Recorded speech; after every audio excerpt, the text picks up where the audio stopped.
Halo, selamat pagi, siang, sore, atau malam untuk Anda yang menonton video ini dimanapun dan kapanpun itu juga. Nama saya Agnes dari tim KKN PPM UGM Jatisobo tahun 2020. Dan pada hari ini saya akan menjelaskan mengenai penggunaan e-commerce guna meningkatkan promosi produk pertanian di masa pandemi COVID-19. Pertama-tama, kita harus tahu dulu pengertian dari e-commerce itu apa sih? E-commerce berasal dari bahasa Inggris, yaitu electronic commerce atau perdagangan elektronik. Sebenarnya e-commerce ini sama dengan perdagangan yang biasa kita lakukan, karena ada proses promosi, pembelian, dan pemasaran produk. Namun yang membedakan dengan perdagangan biasa adalah e-commerce ini dilakukan melalui media elektronik atau internet, atau yang biasa kita kenal dengan sebutan belanja atau jualan online.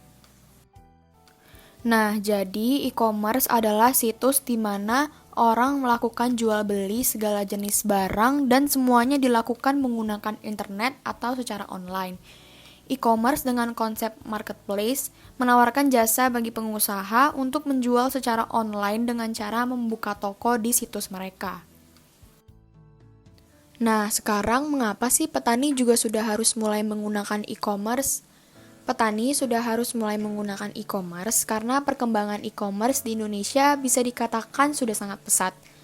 Hal ini dikarenakan karena teknologi sudah berkembang. Era digital membuat orang lebih memilih berbelanja dengan menggunakan internet alias belanja online. Karena belanja online bisa dilakukan di mana dan kapan saja. Selain itu, pelanggan tidak perlu pergi ke mall ataupun ke tempat perbelanjaan untuk mendapatkan barang yang mereka inginkan. Salah satu cara orang untuk berbelanja online adalah dengan mengakses e-commerce. Ditambah lagi, Indonesia masih dilanda pandemi COVID-19 yang membuat kegiatan kita terhenti, memaksa kita untuk berkegiatan di rumah, serta berjaga jarak dengan orang-orang.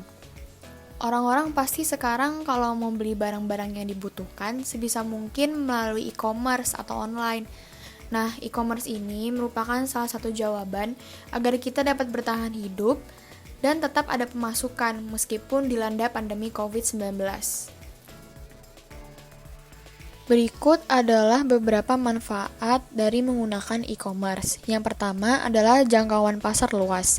Hal ini dikarenakan target konsumen tidak hanya di domisili Anda, namun bisa sampai keluar kota, pulau, atau bahkan keluar negeri. Yang kedua adalah mempermudah komunikasi antara produsen dan konsumen karena komunikasi dilakukan melalui aplikasi e-commerce tersebut. Yang ketiga adalah mempermudah proses penjualan dan pembelian karena proses penjualan dan pembelian dilakukan juga di aplikasi e-commerce tersebut. Yang keempat, mempermudah pemasaran barang dan jasa. 5. Mempermudah pembayaran karena dilakukan secara online. 6. Mempermudah penyebaran informasi. Dan yang terakhir, hal-hal di atas semuanya dapat membuat bisnis Anda semakin berkembang dan semakin besar. Selanjutnya adalah manfaat e-commerce bagi petani. Yang pertama, petani mendapatkan keuntungan yang pantas. Hal ini dikarenakan middleman atau tengkulak menjadi hilang di e-commerce. Dengan memutus rantai distribusi yang panjang tersebut, petani dapat menjual produk dengan harga yang sewajarnya, tidak lebih murah, dan juga tidak terlalu mahal agar konsumen dapat membeli dengan harga yang terjangkau. Yang kedua adalah peluang pasar yang besar bagi petani. Seperti yang sudah saya jelaskan di slide sebelumnya, petani dapat menjangkau konsumen di luar daerah domisili mereka, baik itu di luar kota, pulau, atau bisa saja di luar negeri. Selain itu, mereka juga dapat menjangkau berbagai macam kalangan, seperti perusahaan atau pebisnis-pebisnis. Dan yang terakhir adalah sumber informasi di bidang pertanian. Hal ini dikarenakan di beberapa aplikasi e-commerce untuk petani terdapat informasi dan wawasan seputar pertanian, seperti permasalahan pertanian, pelatihan pertanian, dan juga terdapat forum online bagi para petani di seluruh Indonesia.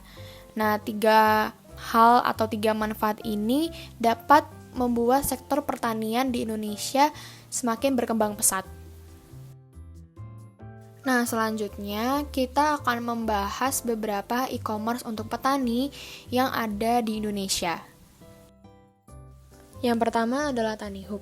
Perusahaan ini didirikan pada tahun 2016, di mana perusahaan ini menyediakan media bagi petani untuk menjual barang-barang hasil panen langsung ke konsumen, business to business, dan juga business to consumer. TaniHub berbasis aplikasi dan website. Pada tahun 2019 kemarin, TaniHub telah memiliki klien 30 perusahaan retail dan restoran besar untuk menyerap hasil petani, serta hingga 20.000 petani telah bergabung di TaniHub. Yang kedua ada aplikasi bernama Petani. Aplikasi ini berfokus pada layanan informasi untuk para petani, seperti informasi mengenai permasalahan pertanian, pelatihan pertanian, serta di aplikasi ini terdapat forum online bagi para petani di seluruh Indonesia. Beberapa fitur yang tersedia adalah fitur tanya jawab, video, survei, dan lain-lain. Tujuan dari aplikasi petani ini adalah agar para petani di Indonesia mendapatkan akses yang mudah untuk informasi-informasi yang berguna dalam pembudidayaan tanaman. Selain itu, petani dapat memasarkan produk atau hasil pertaniannya dengan harga yang pantas. Lalu selanjutnya ada dua e-commerce lainnya yang dapat digunakan. Yang pertama adalah aplikasi Rego Pantes. Rego Pantes ini merupakan suatu aplikasi yang dibuat untuk membantu para petani dalam menjual produk pertaniannya langsung ke konsumen secara online dengan harga yang pantas untuk semua pihak. Harapan dari terciptanya aplikasi Rego Pantes adalah para petani tidak lagi menjual hasil panennya ke perantara atau ke tengkulak yang seringkali mempermainkan harga atau menekan harga. Jadi, aplikasi ini akan membuat para petani menjadi lebih sejahtera dan mendapatkan keadilan. Nah, yang kedua adalah aplikasi 5 kilo. Aplikasi ini sebenarnya sama dengan aplikasi sebelum-sebelumnya yang sudah saya jelaskan tadi, yakni untuk memotong pola pendistribusian produk pertanian, di mana pembeli langsung dipertemukan dengan penjual. Nah, sesuai dengan namanya, aplikasi ini ditujukan bagi pembeli yang memiliki kebutuhan pangan dalam jumlah paling sedikit 5 kg. Bila lebih dari 5 kg, pembeli atau pelanggan bisa menggunakan layanan beli grosir pada aplikasi ini. Nah, selanjutnya saya akan menjelaskan bagaimana cara mendaftar di salah satu e-commerce pertanian sebagai pemasok atau penyuplai, yakni di e-commerce TaniHub. Nah, pertama-tama kita harus mengetahui terlebih dahulu syarat dan ketentuan menyalurkan hasil tani di TaniHub. Yang pertama, apabila petani ingin menyalurkan hasil tani di TaniHub, hal-hal yang perlu dipersiapkan adalah KTP, alamat email, NPWP, foto buku tabungan halaman depan, serta formulir pendaftaran melalui link yang ada di layar.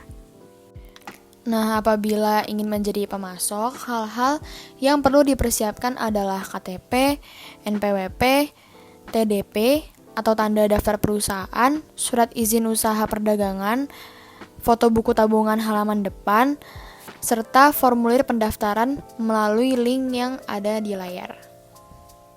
Setelah syarat dan ketentuan telah terpenuhi, maka Anda telah bisa lanjut ke tahap berikutnya. Tahap selanjutnya adalah mengisi formulir yang berada di website register-farmers.tanihub.com. Setelah masuk ke website tersebut, terdapat tampilan yang bisa Anda lihat di layar seperti ini tampilannya. Lalu kemudian pilih atau klik opsi sebelah kanan, yaitu petani dan produsen hasil tani. Setelah itu klik mulai lengkapi data Anda. Selanjutnya adalah isi formulir yang tersedia di layar Anda. Pastikan semua data yang diwajibkan untuk diisi semua oleh Anda semua, jangan sampai terlewatkan. Nah, untuk meyakinkan Anda untuk segera menggunakan e-commerce dalam penjualan hasil atau produk pertanian Anda, terdapat kisah inspiratif dari Ibu Yuliati asal Bali. Nah, sebelum bermitra dengan TaniHub, Ibu Yuliati ini tidak mendapatkan kepastian atas pembelian hasil taninya secara rutin dan pembayaran yang tidak menentu. Nah, setelah ia bergabung menjadi mitra di TaniHub, ia mendapat jaminan akses pasar dan harga yang wajar, serta mendapatkan kepastian pembayaran yang hanya berkisar 3-7 hari. Dengan produktivitas yang meningkat, Ibu Yuliati pun mampu mengordinir petani-petani di lingkungan tempat tinggalnya untuk terlibat dalam memenuhi kebutuhan akan komoditas yang beragam di Bedugul, Bali. Untuk berita atau informasi lengkapnya, Anda dapat melihat di sumber yang sudah saya tuliskan di sini. Kisah inspiratif dari Ibu Yuliati ini sekaligus menutup video pada kesempatan kali ini. Terima kasih kepada Anda semua yang telah menonton sampai akhir. Semoga informasi yang saya sampaikan berguna dan membuat Anda sekalian tertarik untuk segera menggunakan e-commerce dalam memasarkan atau menjual hasil produk pertanian Anda. Terima kasih dan sampai jumpa di kesempatan yang lainnya.